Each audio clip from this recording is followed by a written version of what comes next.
Vendredi 15 mars 2019, bienvenue aux informations de la mi-journée sur BB24. Voici le sommaire. Elle est souvent proposée en cas d'anémie. La transfusion sanguine sauve des vies et améliore la santé, mais nombre de patients dans le besoin n'y ont pas accès en temps voulu.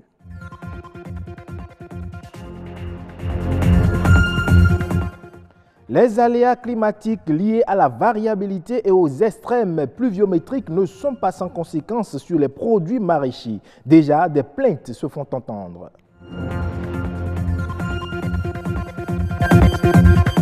Et puis les OGM, organismes génétiquement modifiés, font toujours débat. Certains y voient l'amélioration de la production et d'autres un danger pour l'environnement.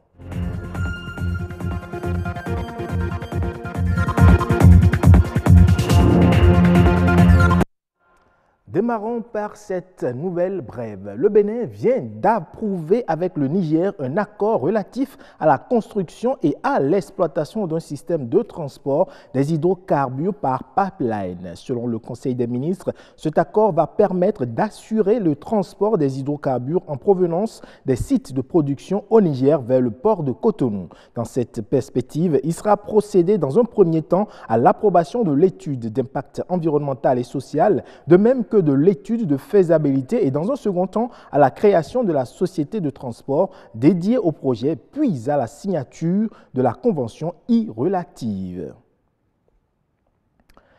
La sécurité transfusionnelle et les stratégies de prévention de l'anémie chez la femme enceinte préoccupent de plus en plus les professionnels de la santé, en l'occurrence de l'Agence nationale pour la transfusion sanguine. Pour pallier la forte demande et favoriser une gestion optimale des produits sanguins, des mesures sont prises pour limiter l'expansion de la demande et planifier l'offre. Et si la transfusion sanguine peut s'avérer une nécessité, elle peut ne pas être le dernier recours selon les spécialistes. Plus de précisions dans ce reportage.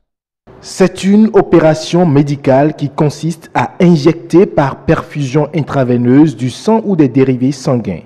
La transfusion sanguine intervient très souvent dans les cas d'anémie ou d'hémorragie. En Afrique, les anémies constituent la deuxième cause d'hospitalisation après le paludisme. Au Bénin, environ 60% des femmes enceintes et 50% des enfants de moins de 4 ans constituent des cibles vulnérables. En Afrique, dans la sous-région, la première cause de transfusion, ce n'est pas seulement l'anémie, mais c'est surtout les pathologies liées à la grossesse chez la femme enceinte, au cours de la grossesse ou dans le postpartum, c'est-à-dire après l'accouchement, mais c'est également les pathologies chez les enfants, les nouveau-nés et les nourrissons.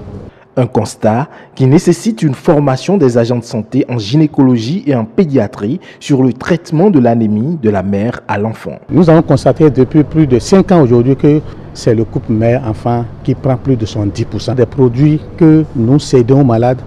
Aujourd'hui, accentuer la formation en prenant en compte de façon spécifique, en ciblant le couple mère-enfant. Lorsqu'on peut améliorer cela, lorsqu'on peut maîtriser ce couple, vous comprenez avec moi que nous allons faire un grand bond en matière d'utilisation du sang, en matière de prescription rationnelle du sang. Il s'agit donc, en formant ces agents de santé, d'améliorer la demande en poche de sang à travers une gestion rationnelle des produits sanguins. De temps en temps, vous entendez dire qu'il n'y a plus de sang à la banque.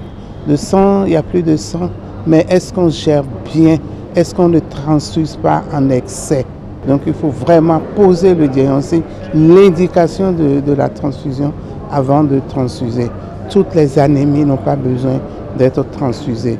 Donc nous voulons que le corps médical comprenne quand transfuser réellement pour que cela soit efficace. Donc nous sommes dit qu'en améliorant la capacité de ces différents acteurs, nous allons améliorer la demande. Et lorsque nous allons améliorer la demande, nous allons améliorer également la couverture. Parce que lorsqu'il y a moins de demandes, vous comprenez avec moi qu'on va améliorer la disponibilité et de cela améliorer le taux de satisfaction en disponibilité des produits sanguins de la population. Selon l'Organisation mondiale de la santé, l'accès au sang et aux produits sanguins impose un changement de paradigme en ces périodes d'irrégularité climatique. L'organisation recommande l'amélioration de la sécurité transfusionnelle et la mise en œuvre de stratégies intégrées pour mieux prévenir, diagnostiquer et traiter l'anémie chez la femme enceinte.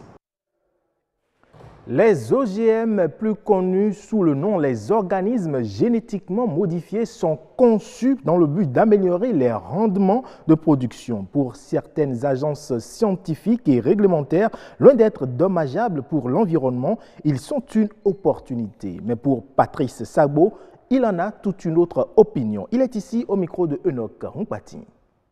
OGM, organismes génétiquement modifiés. Ça veut dire quoi? Les gens ont réussi à modifier le patrimoine héréditaire des êtres vivants comme les animaux, les végétaux, les micro-organismes qu'on ne voit pas à l'œil nu, pour dire qu'ils veulent transformer ça pour obtenir des organismes nouveaux. Et tout ça se passe au laboratoire. L'exemple que nous connaissons, c'est l'exemple du coton génétiquement modifié de Burkina Faso. En dehors de ça, nous devons savoir que lorsque cette semence est mise au point, elle coûte plus cher, largement plus cher que les semences ordinaires, les semences conventionnelles. Deuxième chose, il y a des conséquences juridiques. Vous ne pouvez plus utiliser librement cette nouvelle semence-là parce qu'il y a des droits, des brevets dessus. Ça veut dire que privatisation, ça veut dire dépossession des cultivateurs de leurs semences. Ensuite, sur l'environnement, vous allez voir qu'on fait de la monoculture. C'est-à-dire qu'aucun autre arbre ne peut rester sur une surface sur laquelle on cultive des semences OGM. L'exemple de l'Argentine est palpable. Il n'y a pas d'oiseaux, il n'y a plus de papillons, il n'y a plus aucune abeille, il n'y a rien du tout. Et c'est ça aussi qui crée les gaz à effet de serre, qui crée le changement climatique. Il y a une autre manière de produire de manière saine pour l'agriculture, pour l'alimentation, pour la santé humaine et pour l'environnement. Nos petits paysans savent que lorsque le sol est épuisé, on peut faire de la jachère. Ils savent qu'on peut utiliser du compostage. Ils savent qu'on peut faire une rotation de culture. Ils savent conserver les semences. Ils savent faire tout ça. Ils ont besoin seulement que leurs conditions de vie, de travail soient un peu améliorées. Le Bénin aujourd'hui n'a aucune loi. On avait pris des moratoires et les moratoires ont expiré depuis 2012. Aujourd'hui, nous sommes sur un terrain de sans loi et n'importe qui peut venir ici faire ce qu'il veut tout le temps. Et nous ne saurons même pas ce qui va se passer. On ne pourra même pas l'attaquer parce que nous n'avons aucun instrument juridique pour le faire. Vous l'aurez certainement remarqué, la saison des pluies a commencé plus tôt que prévu et les acteurs du monde agricole ont été pris de court par les précipitations. Chez les maraîchers, déjà, ils se plaignent des dégâts. Pour eux, une canalisation des eaux serait l'alternative. Edwige Agossou, Estelle Pazou. La pluie en agriculture est essentielle. Elle est même un facteur indispensable. Quand elle manque, la production s'en ressent. Quand elle vient précocement, comme c'est le cas cette année au Bénin, elle bouleverse les cycles de production.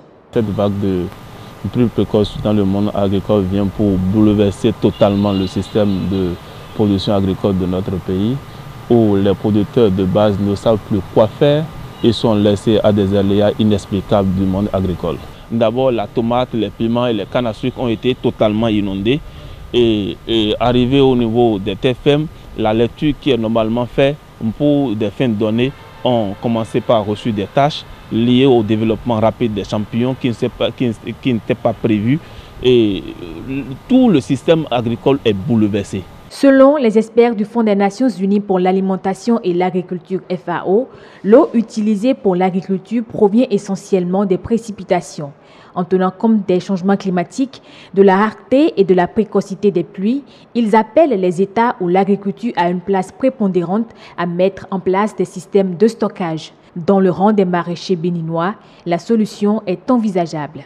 Aujourd'hui, on peut penser à remédier à ces problèmes parce qu'il y a des canalisations d'eau qu'on peut faire un peu partout pour orienter un peu les eaux des pluies vers des bassins de retenue d'eau qui pourront servir à d'autres fins et que nous, en tant que producteurs, Après cette pluie, on peut avoir quand même nos productions sous la main pour quand même bénéficier de la rentabilité de cette production. Lorsqu'on parle de la canalisation, je ne veux pas parler de la canalisation de moi, mon site. Non. Je ne veux pas parler de la canalisation de mon quartier. Non. De ma commune. Non. C'est du Bénin entier. Au Bénin, l'agriculture pluviale reste dominante. Elle occupe 90% des terres cultivées. Et si rien n'est fait, la précocité des pluies expose le pays à la baisse de rendement et donc à une flambée des prix des denrées alimentaires. En nouvelle brève à présent, il se tient depuis hier à Casablanca le 6e Forum international Afrique Développement. Une rencontre présentée comme une plateforme de référence en Afrique, reflétant l'engagement de la communauté économique dans la dynamique intracontinentale. Mise sous le thème « Quand l'Est rencontre l'Ouest », l'édition 2019 est axée sur le plaidoyer économique s'agissant de l'intégration intra-africaine, la mise en réseau des pays et des investisseurs au marché de l'investissement et la mise en relation de plus de 1500 opérateurs économiques de 20 pays du continent avec des rendez-vous B2B. Le Forum international Afrique Développement est une initiative née en 2010 et qui a déjà rassemblé plus de 7500 opérateurs de 36 pays. On reste dans l'esprit du mois de mars, mois de la femme, pour parler de ces femmes sénégalaises exerçant le métier de sapeur-pompier. Elles ont intégré la grande famille des soldats du feu et se distinguent par leur travail. Portrait de ces dames avec la radiodiffusion télévision sénégalaise, RTS. Elle est entrée dans les rangs des sapeurs-pompiers en 2010. Le sergent Fatoumata Gueye, major de sa promotion, fait partie des 5 premières femmes à intégrer ce corps d'élite.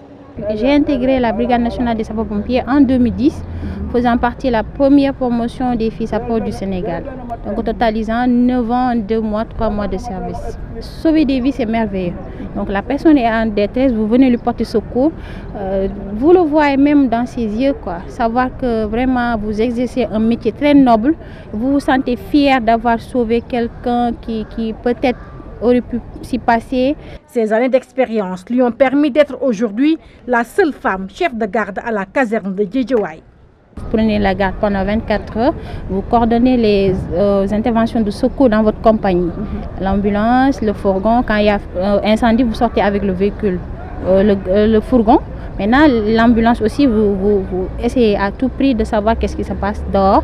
La gestion de la caserne pendant juste 24 heures. Donc moi, je gère la fonction de chef de garde. En plus, je gère aussi la formation initiale des recrues qui viennent de Bango parce que je suis monitrice en secourisme. Un parcours qui a sans doute inspiré la jeune génération. Bon, moi j'ai intégré cette corps d'élite le 1er janvier 2012. Le sergent Seynabou Diallo, chef d'agrès dans une ambulance, assure un travail remarquable au milieu des hommes.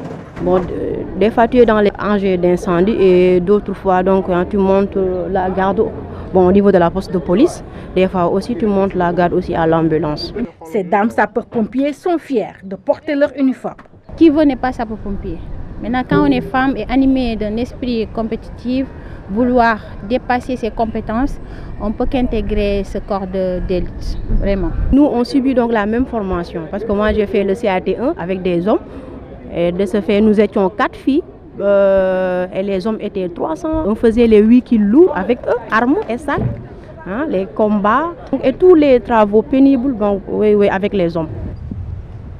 Cette touche féminine dans les rangs des soldats du feu marque leur engagement dans leur mission qui consiste à sauver ou périr. C'est tout pour l'édition de cette mi-journée. Prenez le rendez-vous du journal du soir à 19h45.